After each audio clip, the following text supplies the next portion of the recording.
Assalamualaikum warahmatullahi wabarakatuh. Saya Yukrosita dari Prodi PAUD kelas 1B Universitas Islam Bunga Bangsa Cirebon. Di sini saya akan mencoba mempresentasikan salah satu materi yang telah disampaikan pada mata kuliah Studi Islam Rahmatan lil Alamin oleh dosen pengampu Bapak Muhammad Zian Naufal MPD. Materi yang ingin saya presentasikan adalah perkembangan pendidikan Islam bermutu di era globalisasi. Jadi di era globalisasi ini, dunia terus mengalami perkembangan yang begitu pesat. Di antaranya adalah perkembangan teknologi, arus informasi yang semakin deras, dan juga kompetensi global yang mempengaruhi hampir di seluruh aspek kehidupan, terutama juga dalam aspek pendidikan.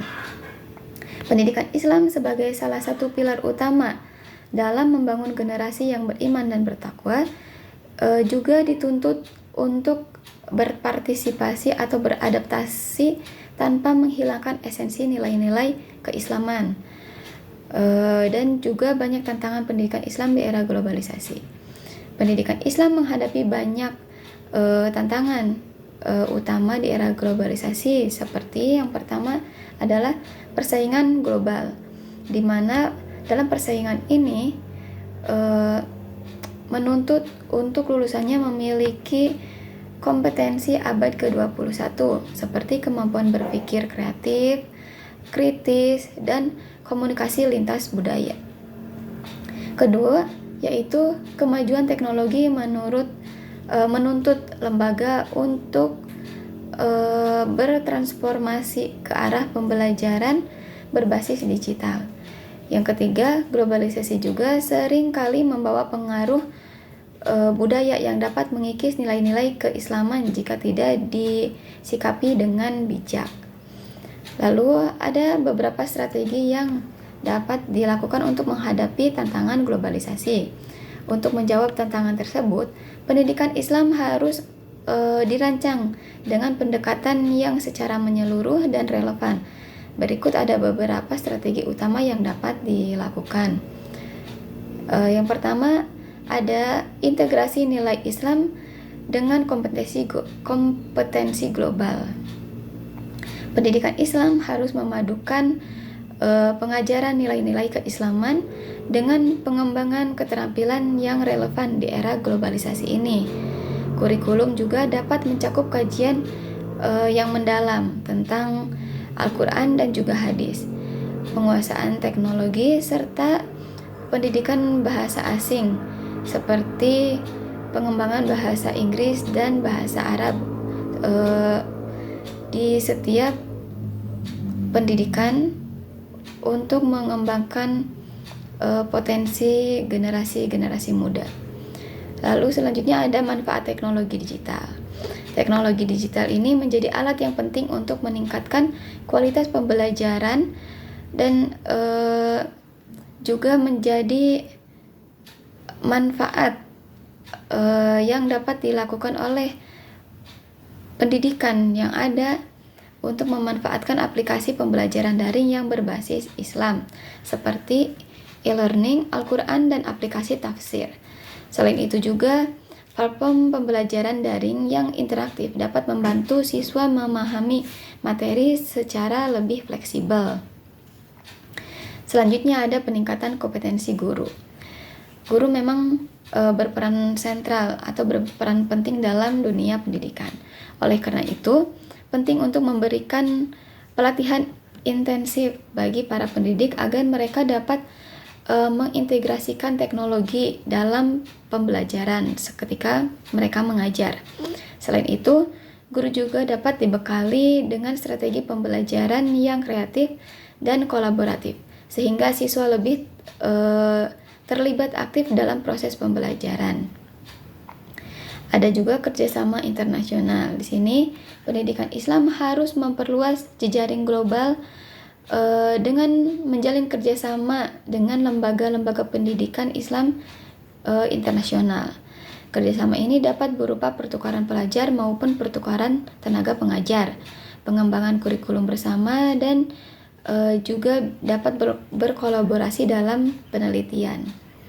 Selanjutnya ada pendidikan karakter Islami. Di tengah arus globalisasi, pendidikan Islam harus tetap menjadi benteng yang dapat membentuk karakter bagi generasi muda. Karena generasi muda perlu ditanamkan nilai-nilai seperti kejujuran, nilai kerja keras, toleransi, dan juga nilai cinta damai, di mana di zaman globalisasi ini teknologi juga dapat berdampak buruk bagi kehidupan generasi muda. Lalu, pendidikan karakter ini bisa diwujudkan melalui kegiatan sekolah yang mengintegrasikan nilai-nilai keislaman dalam kehidupan sehari-hari.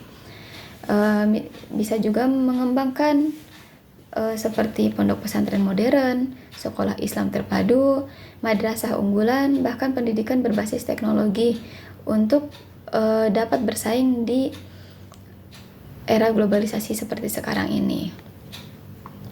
Lalu ada juga penguatan kurikulum berbasis globalisasi.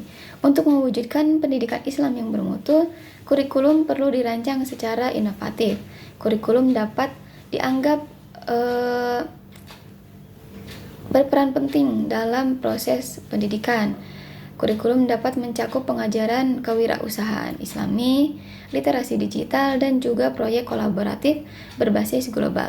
Misalnya, siswa dapat dilibatkan dalam proyek sosial seperti pengolahan lingkungan dengan pendekatan Islami, sehingga mereka memahami bagaimana menerapkan ajaran Islam di dalam lingkungan kehidupannya sehari-hari atau dalam kehidupan nyata. Juga dapat dibentuk kurikulum khusus di daerah 3T atau yaitu daerah yang tertinggal, terdepan, dan terluar agar disesuaikan. Lalu ada juga pendekatan pembelajaran aktif. Metode pembelajaran juga perlu disesuaikan.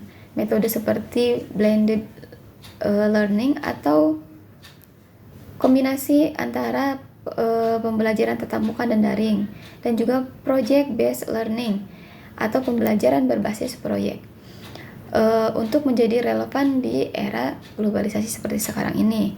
Kedua metode ini memungkinkan siswa untuk belajar secara mandiri sekaligus kolaboratif dan tetap mengacu pada nilai-nilai keislaman. Ada juga tidak kalah penting, yaitu adalah peran orang tua dan masyarakat. Selain lembaga pendidikan, orang tua dan masyarakat juga berperan penting dalam mendukung perkembangan pendidikan Islam yang ada sekarang ini. Orang tua harus berperan sebagai pendidik pertama bagi anak di rumah yang menanamkan nilai-nilai agama sejak anak masih di usia dini. Sementara itu, masyarakat dapat mendukung dengan menciptakan lingkungan yang kondusif bagi pembentukan generasi Islami yang unggul. Kesimpulannya yaitu pendidikan Islam yang bermutu di era globalisasi harus mampu mencetak generasi yang tidak hanya unggul secara intelektual, tetapi juga kokoh dalam keimanan dan akhlaknya. Sinergi antara lembaga pendidikan, guru, orang tua, dan juga masyarakat serta pemerintah menjadi kunci untuk mewujudkan cita-cita ini. Dengan pendekatan yang strategis dan berbasis nilai-nilai keislaman, pendidikan Islam dapat menjadi motor penggerak perubahan yang positif di tengah arus globalisasi yang semakin maju. Dengan memperkuat teknologi juga, inovasi kurikulum, dan kolaborasi internasional, lembaga pendidikan Islam dapat terus berkontribusi dalam mencetak generasi muslim yang unggul, adaptif, dan berdaya saing global tanpa kehilangan identitas keislamannya. Mungkin hanya itu yang bisa saya sampaikan, kurang lebihnya mohon maaf, dan jika masih ada banyak kesalahan, mohon untuk dikoreksi karena ini dalam tahap pembelajaran. Kurang lebihnya saya mohon maaf. Billahi taufiq wal hidayah. Wassalamualaikum warahmatullahi wabarakatuh.